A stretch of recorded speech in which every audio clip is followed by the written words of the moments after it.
Bonsoir la compagnie. Ce soir j'ai ressorti mon Atari 7800 suite à la publication de Facebook de problèmes de couleur.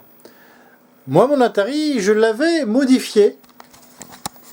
Donc voilà mon Atari 7800 que j'avais donc, qui d'origine donc est la version française, qui normalement a une prise, mais là on voit des fils qui sortent. Donc là c'est modèle, effectivement, comme on peut le voir, c'était marqué modèle Péritel. Donc je l'ai modifié en faisant sortir donc des fiches RCA, une pour le son et une pour l'image. Donc bah, là on va l'allumer. Et là, effectivement, on va retomber sur le jeu Astéroïde. Donc, en fin de compte, je l'ai retransformé en PAL. J'ai donc enlevé la fameuse carte qui avait été rajoutée pour la version française, qui est permettant de le passer en RVB, avec le même câble d'ailleurs qu'un Atari ST. Donc là, par exemple, on voit parfaitement le jeu Astéroïde. Je vais mettre, par exemple, Ikari. Hop. Oui, si je le mettais dans mon sens, ça marchera mieux. Voilà. Voilà. Ah, c'est bon, bah, voilà. Je ne triche pas. Hop, voilà.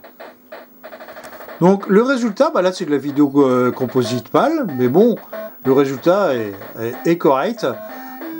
C'est le décodeur PAL de mon téléviseur, mon petit téléviseur là, qui fonctionne. Voilà. Donc, ça marche très bien également avec de l'Atari 2006 et y compris avec un EverDrive d'Atari 2006, là, un linker d'Atari 2006. Voilà, on a la preuve. Là, je suis sur 2006. Là, par exemple, je vais mettre je sais pas, par exemple, un Pink Floyd.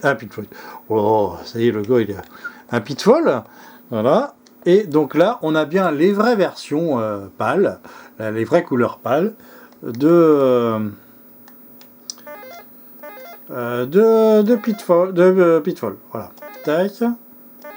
Allez, pour le fun, comme là, on va se mettre une petite démo. Bon, c'est allez, un petit bout de démo, on va monter un peu le volume. Bon, juste un peu pour montrer, bon, ça fonctionne du vrai bonheur. Voilà.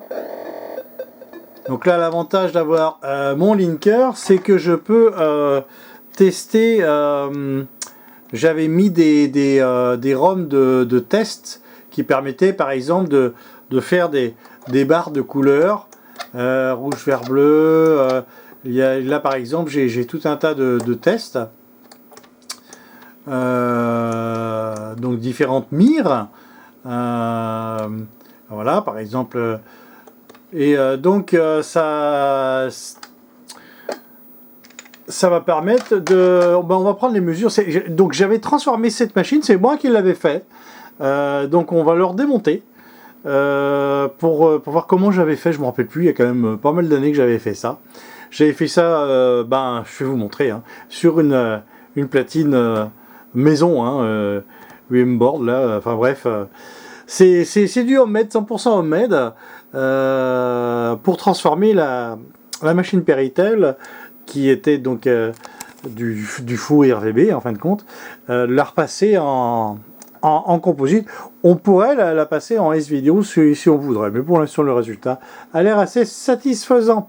Allez, on va faire un prochain épisode pour démontage de la machine et pour vous montrer ce que j'avais fait à l'époque.